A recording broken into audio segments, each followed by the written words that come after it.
এবার যদি আমরা কোরআনকে প্রশ্ন করি, কোরআন, আমরা তো মানুষ, আমাদের পরিবার নীতি রয়েছে, সামাজিক নীতি রয়েছে, আমাদের সমাজ রয়েছে, রাষ্ট্র রয়েছে, আমাদের বিভিন্ন অঙ্গন রয়েছে। এই সমস্ত বিষয়গুলোতে আমরা কিভাবে চলব? আমাদের মধ্যে সমরনীতি, ব্যবসা বাণিজ্য, তারপরে সংসার, বিয়ে শাদী সহ কত কিছু রয়েছে। আমরা এগুলো, তোমাদের মধ্যে এর উত্তর কি আছে? এগুলোর সমাধান আছে কি? আমরা তো মানুষ, আমাদের লেনদেন করতে হয়, আমাদের রাজনীতি করতে হয়, আমাদের সমাজনীতি, পেটনীতি, রাজনীতি সব কিছু করতে হয়। তোমাদের মধ্যে এর সমাধান আছে কি তোমার মধ্যে? এবার কোরআনের জবাব দিচ্ছেন, মা ফাররাতনা ফিল কিতাবি মিন শাই। এমন কোন বিষয় নাই পৃথিবীর মাঝে যা আমি কোরআনের মধ্যে এর সমাধান নাই। বলি সুবহানাল্লাহ। মানুষের জীবনে প্রয়োজন এমন কোনো দিক, অঙ্গন, বিষয় নাই যা এই কোরআনের মধ্যে আলোচনা করা হয় না, কোরআনের মধ্যে আল্লাহ পাক দেন নাই। আল্লাহ রাব্বুল আলামিন অন্য আয়াতে বলছেন, ওয়ানাজ্জালনা আলাইকাল কিতাবা তিবয়ানাল লিকুল্লি শাই। এই কোরআনকে আমি নাজিল করেছি আপনার উপরে তিবয়ানাল লিকুল্লি শাই, প্রত্যেকটা বিষয় খুলে খুলে আমি আল্লাহ রাব্বুল আলামিন বর্ণনা করেছি। সুবহানাল্লাহ। এবার যদি আপনি মনে করেন যে আপনি একজন মানুষ, আপনার পরিবার, সমাজ, রাষ্ট্র সব কিছু চালাইবেন, কিন্তু কোরআনের মধ্যে যদি আর সমাধান না থাকে, তাহলে কি এই কোরআন সার্বজনীন? এটা বলা যাবে না। সার্বজনীন হচ্ছে এটা সবার জন্য, এমন কোনো দিক ও বিষয় বা সাইট নাই যেটা এই কোরআনের মধ্যে আল্লাহ পাক আলোচনা করেন নাই, অথচ এটা মানুষের প্রয়োজন, কিন্তু আল্লাহ পাক দেন নাই এমন কোনো বিষয় নেই। আল্লাহ পাক সব কিছুকে খুলে খুলে বিস্তারিত বর্ণনা করেছেন। বলি সুবহানাল্লাহ। আমার ভাইয়েরা, এবার যদি আমরা কোরআনকে প্রশ্ন করি, আবার ও কোরআন, 12টি মাসের মধ্যে রমজান মাসে আমরা রোজা রাখি, এই রোজাটা আমাদের জন্য, এর বিধান কি? আবার এই রোজা রাখলে আমাদের কি লাভ হবে? আল্লাহ রাব্বুল আলামিন এর উত্তর কোরআন থেকে জানিয়ে দিয়েছেন। আল্লাহ পাক বলছেন, ইয়া আইয়ুহাল্লাযীনা আমানু কুতিবা আলাইকুমুস সিয়াম কামা কুতিবা আলাল্লাযীনা মিন ক্বাবলিকুম লাআল্লাকুম তাত্তাকুন। ও পৃথিবীর ইমানদার নারী ও পুরুষেরা, তোমাদের উপর রোজার বিধানটা হচ্ছে এটা ফরজ। এটা কি ফরজ? কেন তোমাদের উপর রোজাকে ফরজ করা হয়েছে? লাআল্লাকুম তাত্তাকুন, যাতে তোমরা মুত্তাকি হতে পারো, তাকওয়াবান হতে পারো, আল্লাহকে বেশি পরিমাণে তোমরা ভয় করতে পারো, এজন্য তোমাদের উপর রোজাকে ফরজ করা হয়েছে। বলি সুবহানাল্লাহ। এবার যদি আমরা বলি, আল্লাহ রাব্বুল আলামিনকে যদি আমরা ভয় করি, তাহলে আমাদের কি ফায়দা হবে, কি লাভ হবে? এবার কোরআনের উত্তর দিচ্ছে, ওয়ামান ইয়াত্তাকিল্লাহা ইয়াজআল লাহু মাখরাজা ওয়া ইয়ারযুকুহু মিন হাইসু লা ইয়াহতাসিব। যে ব্যক্তি আল্লাহকে ভয় করবে, ইয়াজআল লাহু মাখরাজা, মানে আল্লাহ পাক তার জন্য যথেষ্ট, ওয়া ইয়ারযুকুহু মিন হাইসু লা ইয়াহতাসিব, আল্লাহ পাক ওই বান্দাকে এমন জায়গা থেকে রিজিক দেবেন যা সে কল্পনা করতে পারবে না। তাহলে আল্লাহকে যারা ভয় করে, এদের কি লাভ আছে না নাই? সবাই কথা বলেন। আল্লাহ তাআলাকে যদি আমরা ভয় করার মতো ভয় করি, আমাদের দুনিয়াতেও ফায়দা আছে, পরকালীন জগতেও ফায়দা আছে। এবং যারা আল্লাহকে ভয় করবে, আল্লাহ পাক তাদের জন্য যথেষ্ট হয়ে যান, এবং তিনি আল্লাহ পাকের এই বান্দাকে এমন জায়গা থেকে রিজিক দেবেন যা সে কল্পনা করতে পারবে না। সুবহানাল্লাহ। এবার যদি আমরা কোরআনকে প্রশ্ন করি, কোরআন, তুমি কাদের জন্য গাইডবুক হিসাবে কাজ করো? গাইডলাইন হিসাবে কাদের জন্য তুমি এসেছো? কোরআনের জবাব সূরা বাকারার প্রথম দিকে আল্লাহ পাকের জবাব দিয়েছেন, আলিফ লাম মিম যালিকাল কিতাবু লা রাইবা ফীহি হুদাল লিল মুত্তাকিন। এই কোরআনটা হচ্ছে গাইডবুক হিসেবে, গাইডলাইন হিসেবে কাজ করবে তাদের জন্য, ঢালাওভাবে সবার জন্য না, কিন্তু তাদের জন্যই, হুদাল লিল মুত্তাকিন, যারা মুত্তাকি, যারা আল্লাহকে ভয় করে, তাদের জন্য এই কোরআন একমাত্র কাজ করবে। যারা আল্লাহকে ভয় করে চলে তাদের জন্য এই কোরআন হচ্ছে হেদায়াত, হেদায়াতের বই, হেদায়াতের কিতাব। সম্মানিত হাজিরি, তাহলে কোরআন থেকে এক এক করে আমরা অনেক কি প্রশ্ন জানলাম। এবার যদি আমরা কোরআনকে প্রশ্ন করি, কোরআন তুমি বলে দাও তো আমাদের জীবনটা কেমন? আমাদের জীবন কি একটাই না আরো আছে? দুনিয়ার জীবন কি একটা না আরো আছে? দুনিয়াতে জীবন কি একটাই না আরো আছে? একটা। দুনিয়ার জীবন একটা। আমাদের পরকালীন আর একটা জীবন আছে, যেটা আমাদের মৃত্যুর পরে পরকালীন জীবন, অনন্তকালের জীবন, যে জীবনের কোনো শেষ নাই। কিন্তু দুনিয়াতে আমাদের জীবন আছে। আমরা দুনিয়াতে আসার আগে একেবারে সবার প্রথমে আমরা ছিলাম আলমে আর ওয়াহে, রুহের জগতে।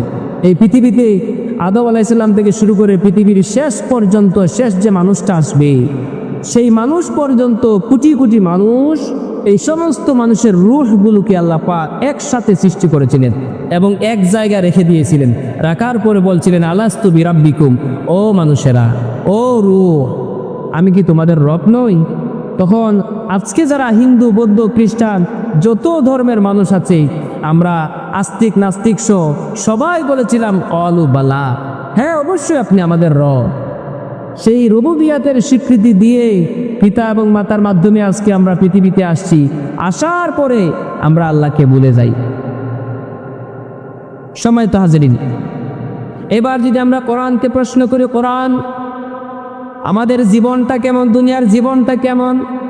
কোরআনে কারীমের উত্তর দিচ্ছেন, ইন্নামাল হায়াতুদ দুনিয়া ইল্লা নাইবু ওয়া লাহু। মূলত এই দুনিয়ার জীবনটা হচ্ছে খেলতামাশা, দুকা, এগুলো ছাড়া আর কিচ্ছু না। ক্রীড়া কৌতুক, খেলতামাশা, এই রঙ্গমঞ্চ, এগুলো ছাড়া দুনিয়ার জীবনে আর কিচ্ছু নাই। আজকে আপনি যাদেরকে দেখতেছেন বিভিন্ন আরামে আয়েসে দিন কাটাচ্ছেন, তারপরে খুব আমোদ প্রমোদ করে দিন পার করছেন, এইটার মূল্য, এই সুখের মূল্য পরকালীন জীবনে যারা জান্নাতে যাবে 1 সেকেন্ডের সুখের সমানও হবে। কি কথা বলেন না কেন? দুনিয়ার সমস্ত সুখগুলোকে যদি একত্র করা হয়, আখিরাতের জীবনে যখন জান্নাতে যাবেন, জান্নাতে 1 সেকেন্ডের সুখের সমানও হবে না। কি মনে করছেন? একটা হাদিস পড়েছিলাম যে জান্নাতের মধ্যে একটা চাবুক রাখার মতো যে জায়গাটা আছে, এই জায়গাটার মূল্য পৃথিবীর সমস্ত কিছু এর চেয়ে এটা মূল্যবান বেশি। সুবহানাল্লাহ। তাহলে এবং এই পৃথিবীটা যদি আল্লাহ পাকের কাছে মশার ডানার মতো যদি মূল্য হইতো, মশার ডানা, মশা দিয়ে আল্লাহ পাক দৃষ্টান্ত দিয়েছেন, নবী করিম সাল্লাল্লাহু আলাইহি ওয়াসাল্লাম দৃষ্টান্ত দিয়েছেন, মশা দিয়ে যদি এটার মতো এটার মূল্য হইতো, তাহলে পৃথিবীর কোনো কাফিরকে আল্লাহ পাক খাবার খাওয়াইতেন না। পৃথিবীর সমস্ত কাফিরদেরকে আল্লাহ পাক ছেড়ে দিয়েছেন। এমন না যে ফেরেশতা এসে সাথে সাথে পানিশমেন্ট করবে, তুমি এই অপরাধ করছো কেন, এই ভুল করছো কেন, এর সাথে সাথে পানিশমেন্ট করবে, শাস্তি দিবে, এটা আল্লাহ পাক দেন নাই, ছেড়ে দিয়েছেন।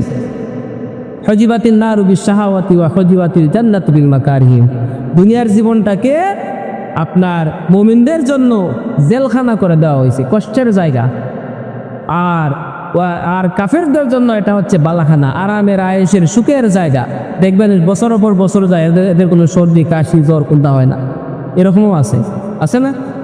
কত বুক বিলাসিতা, কত আরামের জিন্দেগি। এই জন্য মুমিনদেরকে এই সমস্ত বিষয়গুলো দেখে সবুর করতে হবে, ধৈর্য ধরতে হবে। আপনাকে আল্লাহ পাক পরীক্ষা করছেন ধন সম্পদ দিয়ে, সন্তান সন্ততি দিয়ে, সন্তান সন্ততি বেশি দিয়ে, সন্তান সন্ততি না দিয়ে। সন্তান সন্ততিদের মধ্যে দেখা যায় খুঁত আছে, আপনার মনে করেন হাত পা ভাঙা থাকতে পারে, চোখ কানা থাকতে পারে, এরকমভাবে প্রতিবন্ধী সন্তান হিসেবে আল্লাহ পাক দিতে পারেন। তারপরে এমনও আমরা মানুষ দেখি 2টা মাথা 1টা বডি, আছে না? এরকম কত কিছু দেখি আমরা আজকে ইউটিউবের কল্যাণে। এটা এইসব কিছু কার সৃষ্টি? আল্লাহ পাকের। কি জন্য? পরীক্ষার জন্য। আপনার ধন সম্পদ দিয়ে, ধন সম্পদ না দিয়ে, ধন সম্পদের ক্ষয়ক্ষতি দিয়ে, এই সব কিছু দিয়ে আল্লাহ পাক পরীক্ষা করেন। কি জন্য? লিয়াবলুয়াকুম আইয়ুকুম আহসানু আমালা। তোমরা আমলের দিক দিয়া কে সর্বোত্তম হোক, এই পরীক্ষার মধ্যে কে পাশ করো। আর জান্নাতে যাইতে গেলে দুনিয়ার জগতে পরীক্ষা ছাড়া জান্নাতে যাওয়া সম্ভব নয়। সম্মানিত হাজরিন, তাহলে আমাদের জীবনটা কেমন, এই দুনিয়ার জীবনটা কেমন আমরা কোরআন থেকে জানলাম। আসেন এবার আমরা যদি কোরআনকে প্রশ্ন করি যে কোরআন তোমার মাধ্যমে আমাদের মুমিনদের, আমরা যারা মুমিন আছি, আমাদের কি উপকার হবে, কি ফায়দা হবে।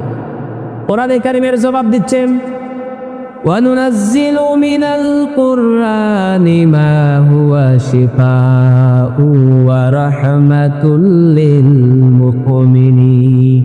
এই কোরআনকে আমি নাজিল করেছি যা মুমিনদের জন্য হচ্ছে শিফা। মুমিনদের জন্য কি শিফা?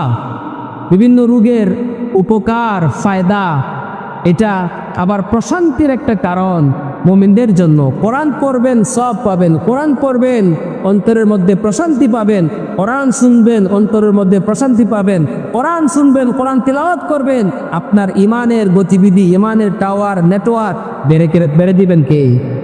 আল্লাহ বাড়িয়ে দিবেন। আমি আপনি লক্ষ্য করছি, আপনারাও একটু মনোযোগ দিয়ে শুনতে পারেন, চিন্তাও করতে পারেন। আমরা অন্যান্য সময় রমজান ছাড়া যখন নামাজ পড়ি, 4 রাকাত নামাজ যখন পড়ি, জানি না আপনাদের হয় কেন, অনেক সময় আমার হয়, নামাজের ভিতর থেকে দেখা যায় অন্যান্য কিছু মনে হয়ে যায়, বাজারে পরিবারের হতা বিভিন্ন কিছু মনে হয়। কিন্তু ওই যে হাদিস বলছিলাম যে এই রমজান মাসে আল্লাহ পাক শয়তানকে শৃঙ্খলাবদ্ধ করে দেন, শিকল দিয়ে বেঁধে রাখেন এবং জান্নাতের দরজাগুলোকে বা আসমানের দরজাগুলোকে খুলে দেন, জাহান্নামের দরজাগুলারে বন্ধ করে দেন। আমি দেখছি এই যে আমরা তারাবির নামাজ করি, প্রায় 1.5 থেকে 2 ঘন্টা সময় সব মিলিয়ে আমরা নামাজে থাকি, সব মিলিয়ে মসজিদে সময় দিয়ে থাকি। দেখেন তো এই যে 1 ঘন্টার উপরে 1 ঘন্টা 20 মিনিট বা 1.5 ঘন্টা সময় আমরা একসাথে মোটামুটি নামাজটা পড়ি, কিন্তু আমি দেখছি আমার মানে অন্য কোনো কিছু মনে হয় না, শুধু নামাজের দিকে, তেলাওয়াতের দিকে মনটা থাকে। আপনারা এরকম থাকেনি? থাকে, যেটা অন্য সময় থাকতো না। কিন্তু এই রমজান মাসে এত লম্বা নামাজ হওয়ার পরেও আপনার নামাজের দিকে মনটা, তেলাওয়াতের দিকে মনটা থাকে। সুবহানাল্লাহ। এটা কিসের কল্যাণে? রমজানের কল্যাণে। সম্মানিত হাজিরিন, যারা কোরআনকে পড়বে, বুঝবে, মানবে, এই কোরআন তাদের জন্য শিফা, তাদের জন্য শান্তির, প্রশান্তির কারণ। বিভিন্ন রোগ হলে এই কোরআনের সূরা ফাতিহা যদি পড়ে আপনি ফু দেন, মাফ করে দেন কে? আল্লাহ। সূরা নাস, ফালাক, ইখলাস অথবা আয়াতুল কুরসি, এই সমস্ত সূরাগুলোর মধ্যে কোরআনের বিভিন্ন আয়াতের মধ্যে আল্লাহ পাক শিফা দিয়ে দিয়েছেন।